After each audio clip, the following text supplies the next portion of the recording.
کسی کو دین کے قریب لانے کے لیے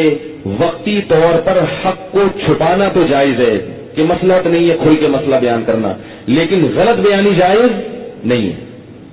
یہ شریعت کا مسئلہ چینج کر دینا جائز نہیں ہے۔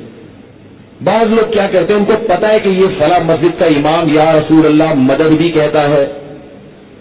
غیر اللہ سے مدد کا قائل ہے، اس سے باقاعدہ مناظرے کر رہا ہے، تو اس کے پیچھے نماز نہیں ہوگی۔ نہیں یاری بات میرا خیال ہے۔ اب آپ اتنے براڈ مائنڈیڈ نہ بنے کہ یار چلتا ہے یار مسلمان میں جوڑ پیدا کرنے کے لیے، بھئی جوڑ پیدا کرنے کے لیے کافر کے پیچھے تھوڑی نماز ہو جائے گی اللہ کے بندو، اس کا ذبیحہ تھوڑی حلال ہو جائے گا۔ لوگ کہتے ہیں بھائی اس کی بات کا دوسرا مطلب بھی تو ہو سکتا ہے، میں کہتا ہوں ہاں ہو سکتا ہے، لیکن یہ اس کا ہو سکتا ہے جس سے پوچھو تو وہ 2-3 دن مطلب بیان کرے، لیکن آپ اس سے پوچھ رہے ہیں وہ کہہ رہے نہیں میری یہی مطلب ہے جو میں کہہ رہا ہوں، اور اس سے مناظرے کر رہا ہے وہ بیٹھ کے، وہ کہہ رہے ہیں کہ نبی صلی اللہ علیہ وسلم بشر نہیں ہے نور ہے، اس سے مناظرے کر رہے ہیں وہ بیٹھ کے، آپ کہہ رہے ہو کہ نہیں اس کے 2 مطلب ہو سکتے ہیں، وہ کہہ رہے نہیں ہے بھائی یہی مطلب ہے۔ اب اس کے پیچھے کہاں سے نماز جائز ہو جائے گی؟ ٹھیک ہے شریعت نے کسی کو کافر قرار دینے میں احتیاط کا حکم دیا، ایک آدمی کے 100 مطلب نکلتے ہو نا تو اچھا والا مطلب لیں گے ہم،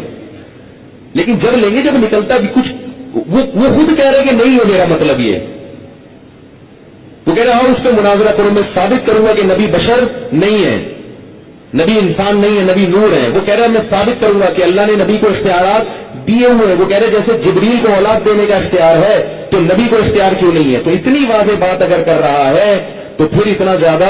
خوش فہمی میں مبتلا ہونے کی ضرورت نہیں ہے۔ اس کو کافر کہا جائے گا، اس کے پیچھے نماز کی اجازت نہیں ہوگی، اس سے نکاح نہیں ہوگا، اس کی بیوی اگر مسلمان تھی اور شوہر کا یہ عقیدہ بن گیا تو نکاح بیوی کا ختم ہو جائے گا،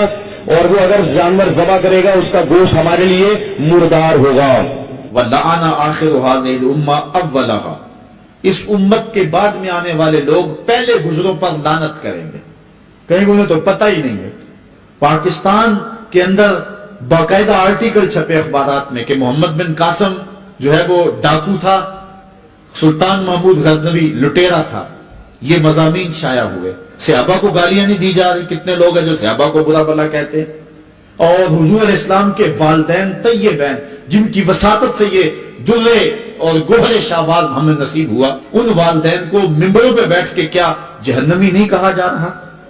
تو یہ وہ زمانہ، کیا امام حسین کو باغی نہیں کہا جا رہا؟ پہلے لوگ اندر داخل ہو کے کرتے تھے اور کتابچے چھاپتے تھے، اب آہستہ آہستہ ممبروں پہ بھی آ گئے اور یہ بات کہی جانے لگی ہے، اس پر باقاعدہ اجتماعات منعقد ہوتے ہیں، اس پہ کہا جاتا ہے، ایک ٹی وی چینل کے اوپر یزید کو جو ہے وہ رحمت اللہ تعالی علیہ کہا گیا، کیا کچھ نہیں ہوا، یہ سب کچھ آپ کے سامنے ہے، یہ حضور نے بیان فرمایا یہ ہونا تھا۔ آقا کریم علیہ السلام نے ارشاد فرمایا وہ وقت آئے گا کہ جو آخر والے ہوں گے وہ سمجھیں گے کہ ہم جو ہے وہ دیندار ہیں، ہمیں دین کا ٹھیکہ ہے، اور پچھلوں پر لعنت بھیجیں گے کہ انہیں کیا پتا تھا دین کا۔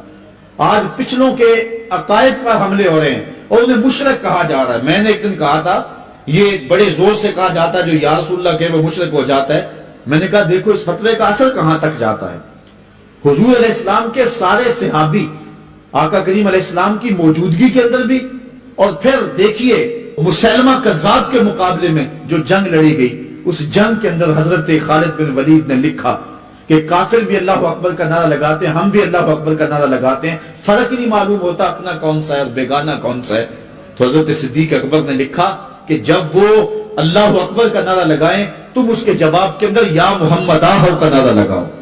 وَقَانَ شِعَارُ الْمُسْلِمِينَ يَوْمَئِذٍ یا محمد آہو، اس دن مسلمانوں کا شعار یہ تھا، جو یا محمد یا رسول اللہ کہتا تھا وہی مومن مانا جاتا تھا، باقی کو تہہ تے کر دیا جاتا تھا۔ تو اگر یا رسول اللہ کہنا شرک ہے تو پھر سارے صحابی وہ 10,000 صحابہ جو جنگ یمامہ میں شامل تھے ان کے بارے میں پھر کیا کہو گے؟ پھر حضرت زین العابدین کے بارے میں کیا کہو گے جو کربلا کے میدان میں مدینے کی طرف منہ کر کے کہہ رہے ہیں یا رحمت للعالمین ادرک لزین العابدین۔ پھر حضرت زینب کے بارے میں کیا کہو گے؟ یا محمد آہو یا محمد آہو ھذا حسین مزمل بالدماء، جو کربلا میں کھڑا ہو کے کہہ رہی ہیں اے میرے نانا حضور، اے محمد عربی، آپ کے حسین کو دیکھو خون میں نہا گیا ہوا ہے۔ تو پھر کیا یہ فتویٰ تمہارا کہاں تک پہنچے گا؟ نہ صحابہ بچیں گے، نہ اہل بیت بچیں گے، اور نہ اولیاء امت بچیں گے، جنہوں نے کہا تھا یا رسول اللہ انظر حالنا، یا حبیب اللہ اسما قالنا، تو یہ قیامت کی نشانیاں ہیں کہ اگلے جو ہیں وہ پچھلوں پر لعنتیں بھیجیں گے، ان کو برا بلا کہیں گے، صحابہ کو گالیاں، اہل بیت کو گالیاں، نواسب میں کیا کچھ نہیں کیا ہے، اور آج بھی جو دنیا کے اوپر ناسبی ہیں وہ اہل بیت کے بارے میں کیا کیا زبان استعمال نہیں کرتے، حضور کے والدین کے بارے کیا کچھ نہیں کہا جاتا۔ تو یہ سب کچھ ہونے والا ہے جو حضور علیہ السلام نے بیان کیا، کچھ ہو رہا ہے اور کچھ تم دیکھو گے اپنی آنکھوں کے سامنے۔